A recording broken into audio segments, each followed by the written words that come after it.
Hello everyone, hope you're doing well. Today it's time to have a look at another Update 1.97 devblog, and now it's time to have a look at the high ranks of Sweden. Yes, in the aviation, Sweden is getting hold of a double delta wing aircraft in the form of the Saab J35D Draken, and the Draken is something that at least I've been looking forward to for a long time because of its interesting design, and also because it shows if, this delta wing design can finally actually work in War Thunder. One of the problems that we've seen with other designs, such as the Javelin, is it's, at least for the longest time, struggled when it came to its flight model. Nowadays it's in a lot better position than it used to be, and I'm hoping the Draken, because of that, will be in a decent position on launch. On the dev server, though, it wasn't exactly looking good, but hopefully we shall see, some improvement. So let's talk about the history of the Draken, because it is another one of these vehicles, very similar to the Lightning, which has a really, really important place in history when it comes to the development of that nation's specific aircraft. So in the late 40s,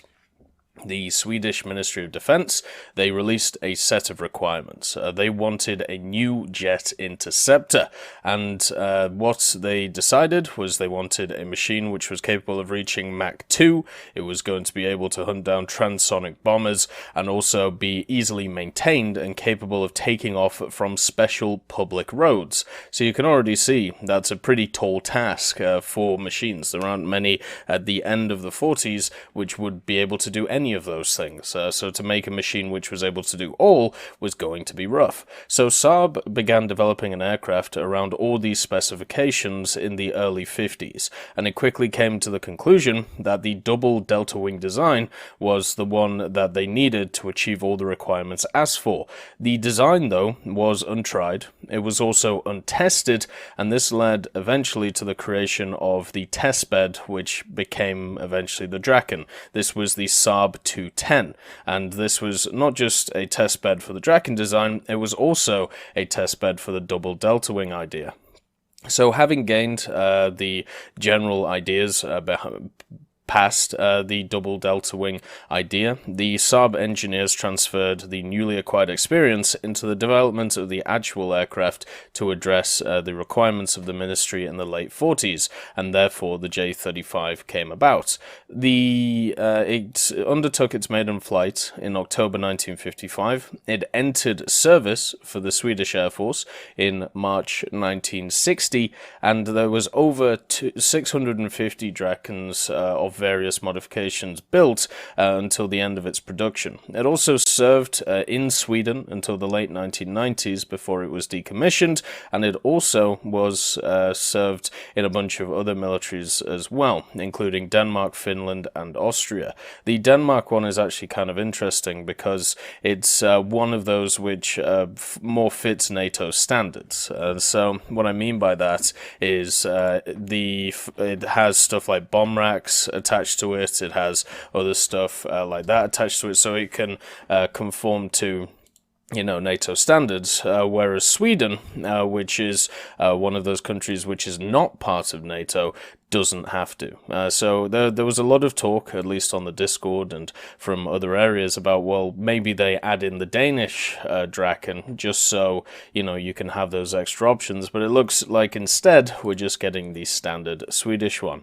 Anyway, moving on to, the Draken itself, how it performed on the dev server, and its general characteristics. So, obviously, being a double delta wing aircraft, one of the things that you're looking for is its maneuverability, and its maneuverability is insanely good at low speeds. It's one of those machines that below, and remember, I'm going off the dev server stuff that I tested. Obviously, one of the things to understand, dev server's not final, and also I am 100% sure that this aircraft is going to change quite a lot from what I saw on the dev server to what will eventually come on live. And the reason for this is because the Draken on the dev server was way too sensitive. It reacted way too harshly to turns, and therefore its wings would fall off. So below around about like 800 to 850 kilometers an hour, it turned like a dream. It was able to pretty much pull anything it felt like. It was able to, just do whatever it wanted. It could go vertical, it could then go, horizontal again. It could, pull off stuff like the Cobra maneuver very effectively and stuff like that. Anything over that, though, if you pulled even just the normal, strength of overload, or if you didn't like tease it to the left or the right to turn, the wings would fall off in various different fashions. Either the tip would fall off of one of the wings, and this would cause it to go into a helicopter trance, or what would happen is you would end up with the plane pretty much splitting in half after the turn. So it was a case of if you went over, let's say 850, 900, so if you reached Mach 1 or, higher at higher altitudes, if you went for a turn, the thing would just break apart. And my feeling on the matter is the reason why this was happening is because it's either an issue with the instructor or it's an issue with how the machine interacts with, the general air around it. So if you watch how the Draken turned on the dev server, the initial second of turning, it pulled incredibly hard, and then it was as if it readjusted to then pull against whatever it was pushing against. So you would have that incredible hard first second, and then it would ease into a turn with it. But because of that incredible pull in the first second of turning, then it would mean that it would pull a ridiculous amount of G's in that area. So then when it self-corrected itself, the wing would tear off. This was the same issue that the Javelin had on the dev server, where it would have this initial hard pull, and then the wing would fall off, and it was just a pain in the ass to deal with. And I've just got a feeling that, this Draken is in, unfortunately, the same place as it. So let's talk about the general armament of this machine. Yes, it's a Mach 2 capable aircraft. It's also got pretty good acceleration past it, which is nice. But the armament is not the best. I think it's definitely lacking, in my opinion.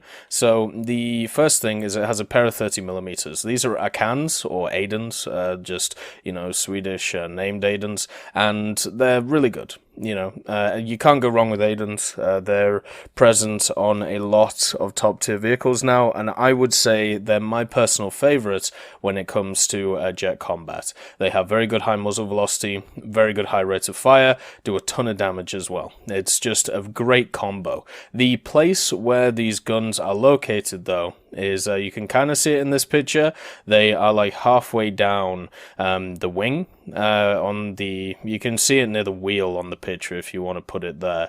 That is where they're located. So convergence is an issue for this machine with only having two guns, and with having them in those little blisters there.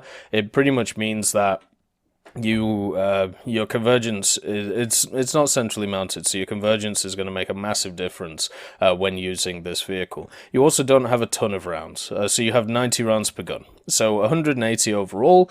As long as you burst fire, this should be completely fine, but a lot of the time, it's going to be hard to do that. Not many people like burst firing. Many people prefer the Phantom approach, where you just fill the air full of bullets and hope for the best. And I'm sure with the additions of a lot of other vehicles into the game, such as the two F4Es, the F4E and the F4EJ, we're going to see more of that. But hopefully, people pick up the Draken, people are able to use the guns effectively. It's definitely going to be harder to do. I compare it to the MiG-21s in a way, where the MiG-21s, they have a lot of firepower, but in a very small amount. So you've got to control it. You've got to know, when to use it, when to not use it.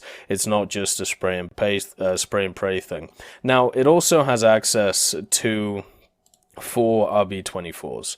Now, this is kind of a bit of contention that people have been talking about, because if you don't know what the RB24s are AIM-9Bs. They are missiles that you find on a lot of 9.0 vehicles. They are missiles which are seen, I suppose, in War Thunder as first generation air-to-air missiles, just because now we have such a range. We have AIM-9Es, AIM-9Ls on helicopters, we have stuff like AIM-9Ds as well. You also have stuff like, of course, the SRAMs and the R60Ms, I believe, for the Soviets and the Germans. So the RB-24s, the AIM-9Bs, are seen as not very good.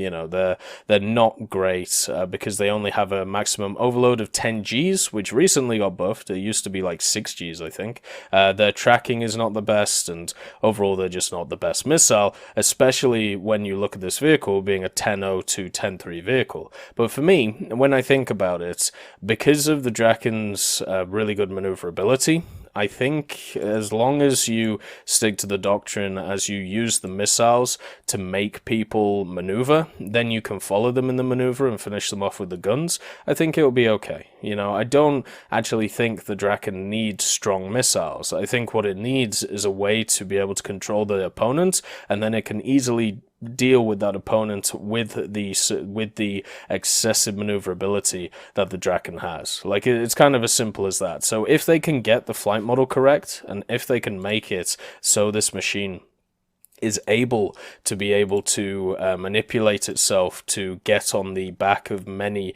planes and then use the missile to try and knock them off course and, you know, make them lose energy, then it can follow up with its maneuverability to beat them. The Draken's going to be a hell of a force to reckon with. But it is if they can get that fine-tuning correct, and if they can make it so its wings don't fall off. And obviously, as we saw with the Javelin, it took the Javelin a long time for that to be the case, and also a hell of a lot of BR changes as well. I think the Javelin has gone down by a whole 1.0 BR, which is something you don't normally see when it comes to, you know, certain jets. I think it started off at 9.7 and now it's at 8.7 now, or, you know, at least around that BR, showing how, you know, how the mighty, I suppose, have fallen. But I do have a lot of hope for the Draken. I look at its general characteristics and it looks really fun. It's also a new experience in the game, which is always great to see. And I think it's definitely a little bit overshadowed by the competition that's coming into this update. You know, as I said, the two F4s, the F4E and the F4EJ. You've also got the Lightning coming in at the same time. There's a lot of really cool vehicles that, you know, people are going to sit there and research. But I wouldn't overlook the Draken. And also in general, the Swedish tech tree is not a bad tech tree to research. You know, there's a lot of semi vehicles. The J29s, there's obviously a lot of them. The J21s and the A21s and all of that, but they're all solid aircraft. There isn't really any aircraft in the Swedish tree where you go, oh, that isn't a very good one. Overall, they're great, so just, you know, give them a go, and hopefully with the Swedish ground forces to come as well, a lot more people will play Sweden. They both should be really fun tech trees, and it's nice to see both of them have end goals at the end of them, which are really nice, in the form of the Draken, you know, the CV90 120, and also hopefully at some point the STRV 122. I hope you all have a wonderful day, and I'll see you next time.